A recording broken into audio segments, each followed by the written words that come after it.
Assalamualaikum warahmatullahi wabarakatuh. Alhamdulillahillazi khalaqan nasa min zakarin wa unsa wa ja'alnakum syu'uban wa qabaila lita'arafu. Asyhadu an la ilaha illallah wa asyhadu anna sayyidana Muhammadan abduhu wa rasuluh. Amma ba'du.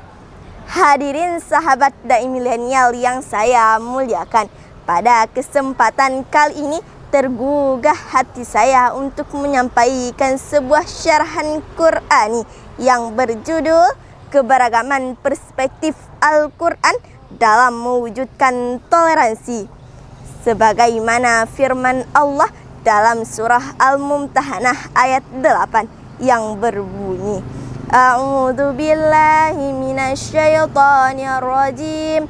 Bismillahirrahmanirrahim. La yanhaakumullahu 'anil ladzina lam yuqatilukum fid dini wa lam yukhrijukum min diyarikum an tabarruhum wa tuqsitu. Innallaha yuhibbul muqsitin. Artinya, Allah tidak melarang kamu untuk berbuat baik dan berlaku adil terhadap orang yang tiada memerangimu karena agama dan tidak mengusir kamu dari negerimu. Sesungguhnya Allah menyukai orang-orang yang berlaku adil. Ayat tersebut menjelaskan bahwa Allah tidak melarang kita untuk berbuat baik dan berlaku adil terhadap orang yang tiada memerangi dan tidak mengusir dari negerimu. Hadirin seiman dan seagama yang saya muliakan, Indonesia merupakan negara kesatuan yang penuh dengan keberagaman, terdiri dari keberagaman suku, budaya, dan agama. Di satu sisi, keberagaman ini bisa menjadikan Indonesia negeri yang unik dan menarik.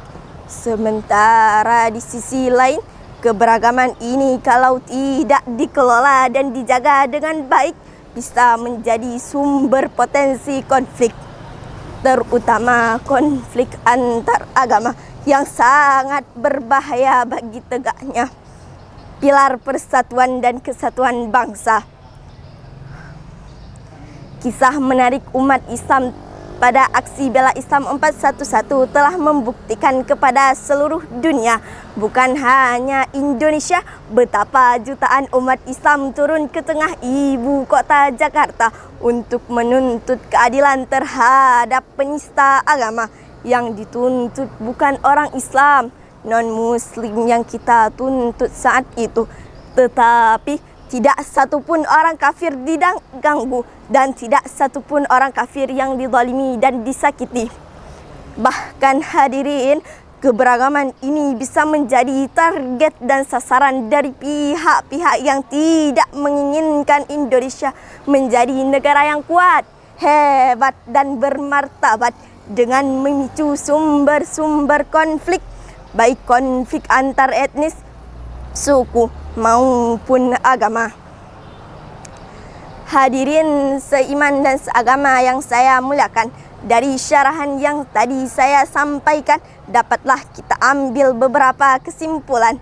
Pertama, dalam kehidupan bernegara Indonesia yang penuh dengan keberagaman, toleransi menjadi pijakan utama untuk merajut negara yang persatuan dan kesatuan.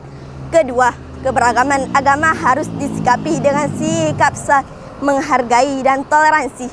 Ketiga, marilah senantiasa kita menjunjung tinggi dan menghargai sikap toleransi untuk menjadikan Indonesia negeri yang unik dan berbudi pekerti. Amin, amin ya rabbal alamin. Kuat rumah karena sendi, rusak sendi rumah binasa. Kuat bangsa karena budi, rusak budi bangsa binasa. Wallahu muwaffiq ila aqwamit thoriq.